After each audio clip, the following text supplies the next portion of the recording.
The BJP has literally been burning the midnight oil to get its candidate list for the Lok Sabha seats right. A meeting of top BJP panel started at around 10:30 p.m. yesterday, went on till wee hours of the morning, leaving no margin for error. The Prime Minister is himself handpicking his warriors. State by state, his trusted deputies are fine-tuning the BJP's super critical first list. We at Times now get to you the seat probables as we have learned from our sources, the list and what they mean. The key states here will be Uttar Pradesh, West Bengal, Delhi, Haryana, Kerala and more. But before we talk about the big names, let's tell you about the first big takeaways. The first is winnability is the only criteria for the BJP when it comes to selecting its candidates for 2024. Second, many big changes can be expected in Delhi, where as many as 5 to 6 sitting MPs could be dropped. Third is the takeaway from Uttar Pradesh. Many MPs may not be repeated there as well. They have 60 plus MPs and many of them could be changed over. Fourth takeaway is from West Bengal, where the Prime Minister blew the poll bugle today. At least 9 sitting MPs could be repeated to challenge Mamata Banerjee's TMC. And the fifth takeaway is from Haryana, where the BJP wants to go solo and contest all the seats.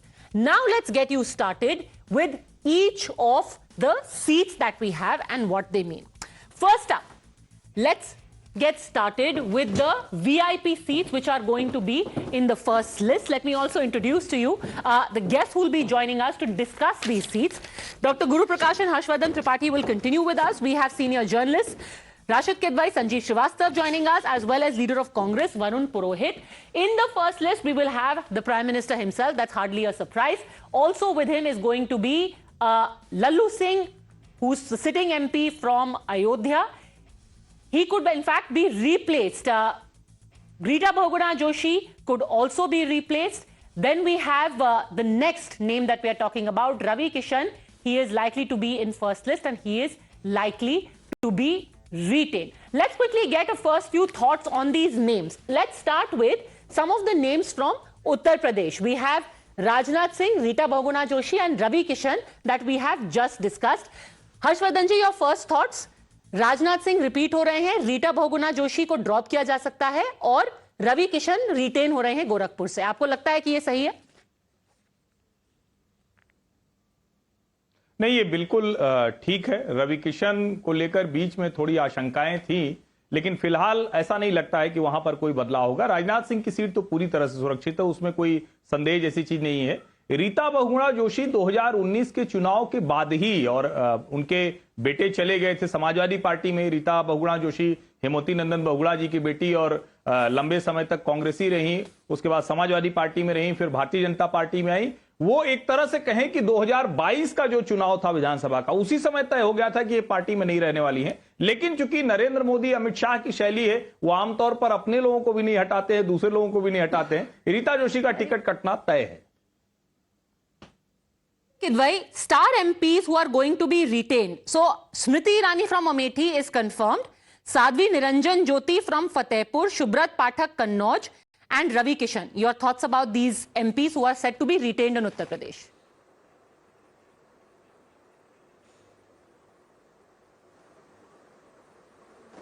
Mr. Kidwai.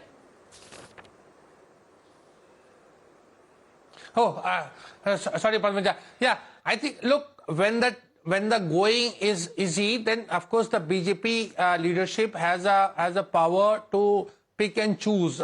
Remember, in Lok Sabha election, most parliamentarians, particularly if they have already won, then they face an element of anti-incumbency. But if we assume that following Ram Mandir Pran Pratishtha ceremony, if there is a wave in favor of BJP, in addition of welfareism, in addition of Yogi Adityanath, in addition of Mr. Modi's persona, then it's very easy. So it is for the, everybody would be very keen to get a nomination, because the nomination, a party nomination means almost near certain victory. In that context, it is the total element of, as Harshvardhan ji was mentioning, you see, it entirely depends on Daya and Kripa of leadership. The candidate in Lok Sabha, in Westminster model of democracy, is supposed to stand or be a stakeholder on the grounds of his or her own strength. But in today's BJP, that is insignificant. And that is why I find this very unusual. We can go on discussing names, but the names do not have a strength to carry themselves out unless they are backed by Mr. Modi and Mr. Amit Shah and Mr. Yogi Adityanath. Who are going to be the people who are going to miss out? Some big changes could happen. Let's quickly take you through the people jinka patta kat sakta hai, as it were. Satyadev Pachauri could lose out from Kanpur. Again, let's quickly go through these, please, quickly. Rita Bahuguna Joshi, we've already spoken. Next, Prayagraj, Brijbhushan Sharan Singh. Next, from Kesarganj, he may be removed. Varun Gandhi, Pilibhit. Hardly any surprises there. Menka Gandhi, Sultanpur. Both mother and son are likely to lose out. And Sanghamitra Maurya. What do you make of these names? Sanjeev Srivastava, Brijbhushan Sharan Singh, an interesting mention over here. Some controversial people are quietly going to be sidelined.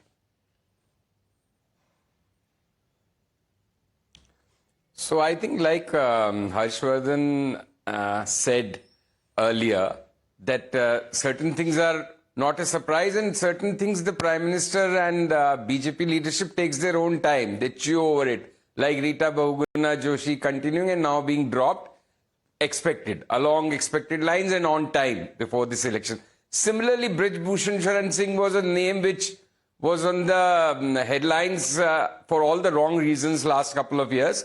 And now when the election time is here, his candidature should be changed, and let's see whether it will be changed if your sources are saying so. I quite go with that. Varun Gandhi, Menka Gandhi, no surprise. The surprise will be, will Varun Gandhi be actually jumping ship or contesting from either Samajwadi or Congress party ticket from Pilibhit or from Rai Bareli? So that will be an interesting thing.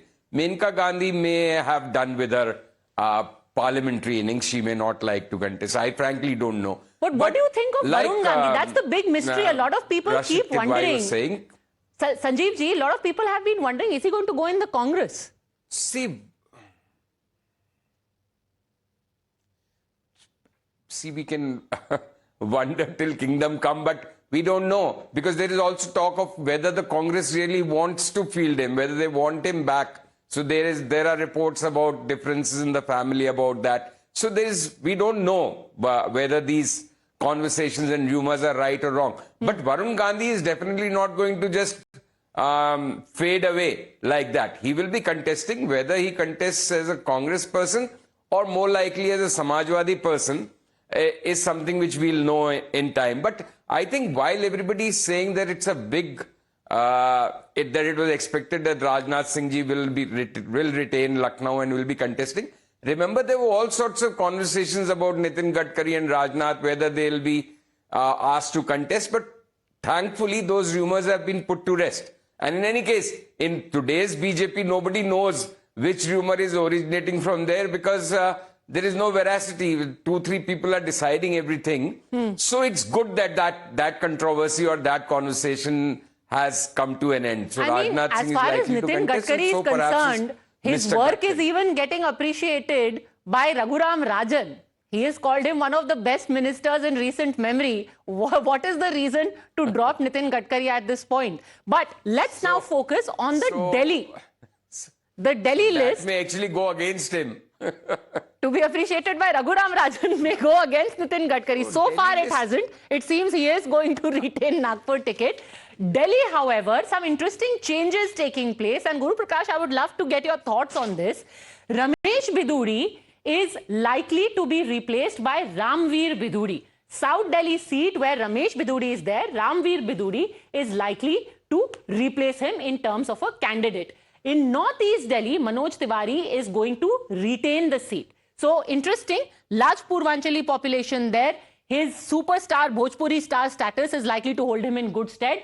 Northwest Delhi, either Dushyant Gautam, Yogendra Chandolia or Karan Singh Karma. These are the 3 people in the running. Virinder Sachdeva or Harsh Malhotra could be fielded from East Delhi. West Delhi, Pravesh Sahib Singh Verma, Kuljit Chahal or Ashish Sood could be fielded. And New Delhi, Bansuri Swaraj or Satish Upadhyay could be fielded. But the big buzz Chandni Chowk, of course, Rekha Gupta or Vishnu Mittal. But the really big buzz, and that's what I want to ask you, really, Guru Prakash, is Chandni Chowk could see Akshay Kumar. He was supposed to go from Chandni Chowk to China. Apparently, you're getting him from Bollywood to Chandni Chowk. What's the buzz on that? Dekho, Padmaja, I think all these are very speculative, and I'm not going to comment on anything which is speculative. All of us saw that the meeting of the election committee went on till 3:30 a.m. in the morning, and the PM started for Jharkhand right after that. But Padmaja, one important point which I would like to indicate here for you and your viewers as well. I have a data from 2019, and in 2019, so constantly in the last couple of years, Padmaja, you saw us being accused of caste census. We don't do caste census, but the data suggests contrary. So in 2019, we had 113 OBC MPs, 43 scheduled tribe MPs, 53 scheduled caste MPs. So if you look at it from an arithmetic way, the 37.2% of BJP Lok Sabha MPs were OBC, 14% were scheduled tribes, and 17% of scheduled caste. This meant that a whooping 68.9% of our total 303 Lok Sabha MPs were non-upper caste and from caste that were traditionally considered lower down. So the point which I'm trying to convey that the Bharatiya Janata Party, Delhi, Haryana, Punjab, Bihar, Uttar Pradesh, West Bengal is by far the most socially diverse, is by far the most socially representative political party that has come up in the last 15 years. So many of the commentators would say Modi magic, Modi mehnat, but the sheer level of diversity, Padmaja, the sheer level of inclusion that we must have people from across all castes, people from across all region, I think that is commendable.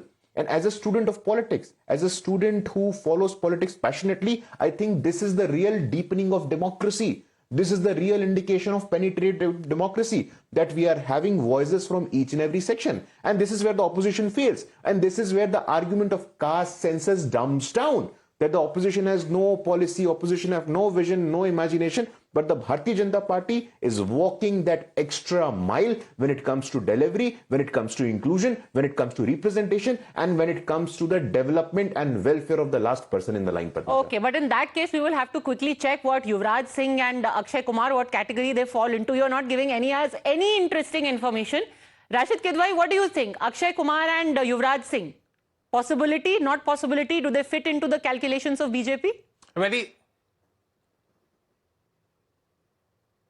I think it's in the realm of, real possibility. Look, the film stars or cricketers, they always want to increase their longevity in public life once their sort of, career is on a decline. I have documented in an entire book.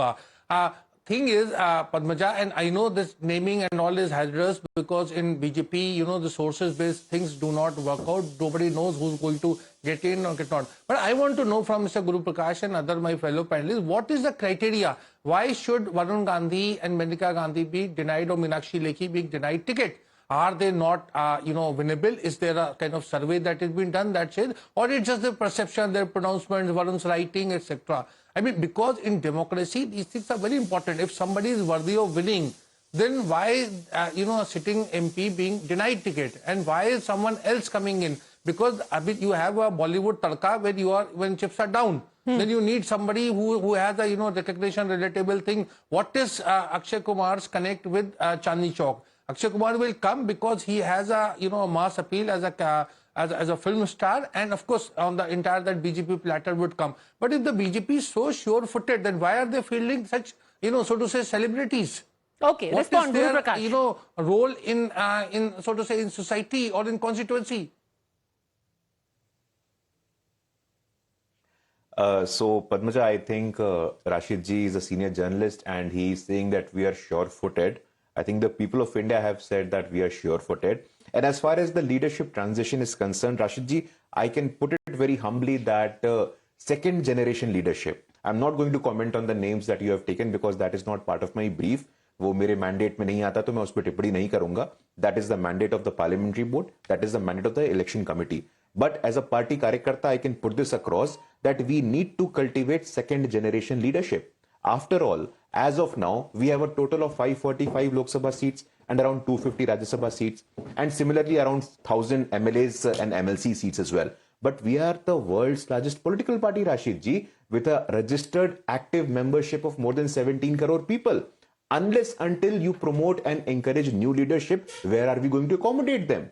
At least before the delimitation comes into picture, we have to accommodate leaders. And that is the reason. In Bharatiya Janata Party, if you don't deliver, if you don't perform, you perish. That is the mantra of success for the Bharatiya Janata Party. That is the internal democracy of the party. That if you look at it, we have, I'm sure Padmaja you would have known, in the Namo app, there is a Jan Man Ka survey. And that Jan Man Ka survey is trying to keep the elected representative accountable. Are you satisfied with your MP? Are you satisfied with your MLA? So for the first time, the element of accountability, the element of answerability, the element of transparency is brought into democracies. MPs must also be held accountable. MPs must also be held answerable. आपने 5 साल में क्या किया है, आपसे नहीं पूछा जाना चाहिए क्या? So obviously, this is the reason, as far as the names taken by Rashid Kidwaji, I would put only this, that the promotion of second generation leadership will happen only when the transition happen. And this is the process of transition. Now, this process of transition can be sweet for someone and can be bittersweet for someone. That is something which I leave on the wisdom of those people. Okay, let me ask Harshvardhan ji. Harshvardhan ji, आपको लगता है कि ये अच्छे contenders होंगे या ये सिर्फ speculation में ही रह जाएंगे? I have to say though that sources close to Akshay Kumar are saying that right now he doesn't want to leave the film industry. क्या ये जो calculation है बैठता है अक्षय कुमार का और युवराज सिंह का? नहीं, देखिए पद्मजा, युवराज सिंह का निश्चित तौर पर बैठता है। और जो अभी राशिद भाई ने कहा, उनकी पुस्तक वैसे बड़ी अच्छी है, मैं रिकमेंड भी करूंगा, उन्होंने मुझे दी है और मैंने पढ़ी, बहुत अच्छी पुस्तक है वो। लेकिन मैं ये जरूर कहूंगा कि अक्षय कुमार को चांदनी चौक जैसी जगह से लड़ाना या कहीं और से लड़ाना, मुझे नहीं लगता कि भारतीय जनता पार्टी कुछ ऐड करने जा रहा है। इतना बड़ा स्टार जिसके पास नरेंद्र मोदी जैसा हो, उसमें अक्षय कुमार जैसे स्टार कहीं टिकते नहीं है।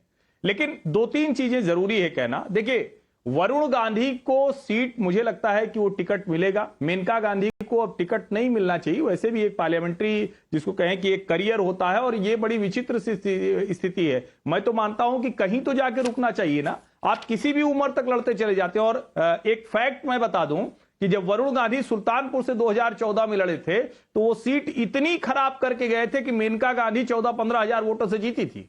तो इसलिए मुझे लगता है कि यह भी फैक्ट ध्यान में रखना चाहिए कि मेनका गांधी सुल्तानपुर मात्र 14-15 हजार वोटों से जीती। दूसरी जो जरूरी चीज है, जब आप कहते हैं कि क्या ब्रिजभूषण शरण का टिकट कटना चाहिए, 100% कटना चाहिए। भारतीय जनता पार्टी और नरेंद्र मोदी को आज की तारीख में अगर किसी एक व्यक्ति की वजह से सबसे ज्यादा डेंट हुआ है, सबसे ज्यादा उनकी छवि पर नुकसान पहुंचा है, तो ब्रिजभूषण शरण सिंह है। और मुझे लगता है कि यह तो आज की तारीख में कोई नहीं कह सकता ना कि जहां 80 में 78 और 75 सीटें भारतीय जनता पार्टी जीत रही हो, उसमें इससे कोई बहुत बड़ी मुश्किल हो जाएगी। तो मुझे लगता है कि बीजेपी इस मामले में बहुत कैलकुलेशन करके चलती है, अपने कैडर, अपने कार्यकर्ता, और निश्चित तौर पर सेकंड जनरेशन, थर्ड जनरेशन उसको लेके आना चाहिए। यह काम नरेंद्र मोदी ने राज्यों में भी किया है। लोकसभा चुनाव में मैं उम्मीद करता हूं कि उत्तर प्रदेश हो या देश के दूसरे राज्य हो, अपना कैडर, अपना कार्यकर्ता, और उसके साथ अगर कोई दाग है किसी के ऊपर, तो उसको बिल्कुल टिकट नहीं मिलना चाहिए। Varun Purohit, at least you should be happy that 2 unsavory characters that you were speaking against, Brij Sharan Singh and Ramesh Biduri,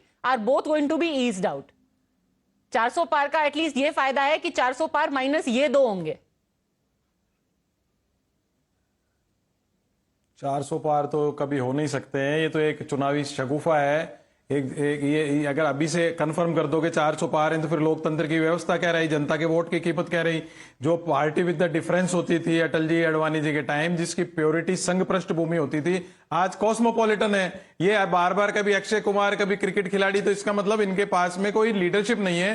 Congress हमेशा से फैक्ट्री ऑफ लीडरशिप है, इंपोर्टेड पार्टी हो चुकी है, दूसरों से इंपोर्ट कर करके चुनाव लड़ाएंगे। अभी ये कह रहे हैं हम इंक्लूजन करते हैं, हम पेनिट्रेशन करते हैं। भाई आप तो करते यही हो, दूसरी पार्टियों के आदमी ले जाके लड़ाते हो चुनाव, आपके पास नेता नहीं है। दूसरा जो आप बार बार ही कर रहे हो, जो अक्षय कुमार, अभी एक दिन में भी एक न्यूज में आ रहा था, किसी सिंगर को लड़ाएंगे शत्रुघ्न सिन्हा के खिलाफ। भाई ये राजनीतिक व्यवस्था को खराब करने का सबसे बड़ा इनका टूल हो गया। बार बार किसी फिल्म स्टार को, क्रिकेटर को, जो जनता से जुड़ाव का ही नहीं है, उसको आप लड़ाओगे तो 5 साल उस जो लोकतंत्र की व्यवस्था होती है, संसद सांसद की ड्यूटी है, वो समाप्त हो गई। तो लोकतंत्र कहीं ना कहीं उस हिस्से में वैक्यूम होता, क्रिएट होता चला। ये जिनकी कमजोर लोग होते हैं, एक आदमी सब पे आ रही, आप और आपकी सहयोगी पार्टी शत्रुघ्न सिन्हा को लड़ाते हैं, जया बच्चन को राज्यसभा भेजते हैं। आपने पास में कितनी को लड़ा रखा है? गोविंदा को लड़ाया, उर्मिला मातोंडकर को लड़ाया, अब आपको बॉलीवुड स्टार से प्रॉब्लम है। हाँ, that was wrong, that is wrong. That was wrong, that is wrong. Shatrughan Sinha, Sunil Dutt में difference है। वो समाज सेवा करके पब्लिक के जुड़ाव से आए। बिलेटेड नहीं है, मैं तो शुरू से कर रहा हूं आपको, लेकिन मैं फिर बता रहा हूं, राजनीतिक व्यवस्था पॉलिटिकल सिस्टम के लिए घातक है। और दूसरा, आप ये बात करी रीता बहुगुणा के टिकट काट देंगे, वरुण गांधी के काट देंगे, यूज एंड थ्रो में भारतीय जनता पार्टी माहिर है। Okay, very quickly, Harshvardhan ji wants to make a point and I want to go to Bengal. आपातकाल का पद्मजा, मैं सिर्फ ये कह रहा हूं कि राजीव गांधी को 414 सीटें अगर भावना पर मिल सकती है कि इंदिरा जी की हत्या हो गई, इस वजह से मिल गई, वरना राजीव गांधी का कोई ऐसा उस वक्त का कोई राजनीतिक कर्म तो था नहीं। और उस वक्त भी उन्हें हमारी उसी इलाहाबाद सीट से हेमवती नंदन बहुगुणा को हराने के लिए अमिताभ बच्चन को उतारना पड़ा था। कैसी बात कर रहे हैं? और मेरा यह मानना है कि किसी भी क्षेत्र का अगर कोई अभिनेता आना चाहता है राजनीति में तो उसमें बुराई नहीं है, लेकिन अक्षय कुमार को ऐसे लाके एयर ड्रॉप कर देना, अमिताभ बच्चन का इलाहाबाद से संबंध था, तो राजनीति में किसी भी क्षेत्र के लोग आएंगे, ये कोई गलत नहीं है। लेकिन जब आप एकदम से किसी को एयर ड्रॉप करते हैं, वहां मुश्किल है, वो नहीं होना चाहिए। लेकिन हम सब अभी तो कयास की बात कर रहे हैं, अभी जब लिस्ट आएगी तो फिर से बात करेंगे। मुझे लगता है एक एक सीट का कैलकुलेशन जो नरेंद्र मोदी अमित शाह कर रहे होंगे, उनको पता है कि एक भी सीट कम होगी तो इस पर चर्चा नहीं होगी कि सरकार बनी, 370 में कितनी कम हुई, इस पर बात होगी। Okay, now let's talk about the Bengal list, and lot of the MPs there are likely to be repeated. Hooghly, Loket Chatterjee is going to continue from there. Nishit Pramanik, he is currently a union minister, BJP MP from Cooch Behar, again likely to get the ticket. Shantanu Thakur, union minister, BJP MP from Bangaon, and a big Matua face, his family also very prominent, Dilip Ghosh, BJP MP from Midnipur. Shukanta Majumdar, president of the BJP in West Bengal and MP from Balurghat, Sanjeev Srivastav. Still a lot of, it's interesting that in the rest of the country, so much churn is happening in the list, so many changes are being made. But in Bengal, the BJP is sticking to status quo, not too much of a bench strength. Yes, you nailed it in your last 3 words. Not too much of a bench strength. See, in other places, especially the states which we discussed today, BJP has a problem of plenty. And Mr. Modi's face rides, overrules kind of everything, and then they have a problem of plenty to select candidates. In West Bengal, the case is reverse. At least the last few elections have shown that. So there they cannot afford to just junk their sitting MPs and go in for new faces, because where are the new faces which appeal to the masses in Bengal? The big problem the BJP has faced in Bengal all through this last decade, as it has tried to take on Mamata Banerjee on her home turf, is that they have been unable, they have failed to come up with a strong face, a strong personality, a charismatic person to combat Mamata Banerjee on the ground. So and whatever Mr. Modi and Mr. Amit Shah, this combination derives their strength and works in other states, does not work in Bengal, because there is some kind of Bengal sub-nationalism and outsiders don't work. So that's the reason why Bengal, it will be largely status quo, like you say, because again, just to repeat your 3 words, there's not enough bench strength. So there's no problem of plenty there. But having said that, just one more point I would like to make, the manner in which chief ministers were appointed after the last Vidhan Sabha elections, and this is a Lok Sabha election, where whatever churn may happen, whatever the BJP spokesperson was saying, I agree with him, that there is a lot of inclusion, a lot of caste calculations, a lot of new personalities being thrown up, a lot of people being adjusted. But this is an election which the BJP is fighting primarily on Prime Minister Modi's face. So they can afford to do a lot of changes and a lot of experiments in other states while coming out looking virtuous as well, that we are doing this and inclusion in that, because so many seats will just be sealed on Mr. Modi's name, and that's not, I'm not divulging any secret. Everybody and his uncle knows that in the country. Okay, so we have only the speculation and what our sources are telling us. Eventually, when the seats do come out, will we expect some shock and awe campaign of the kind that we saw happening with the appointment of the chief minister, that everyone is saying X and Y will become, and then W goes and becomes the chief minister. That will be an interesting thing to analyze. For the time being, though, thanks very much, gentlemen, for joining us with your wisdom. Thanks so much.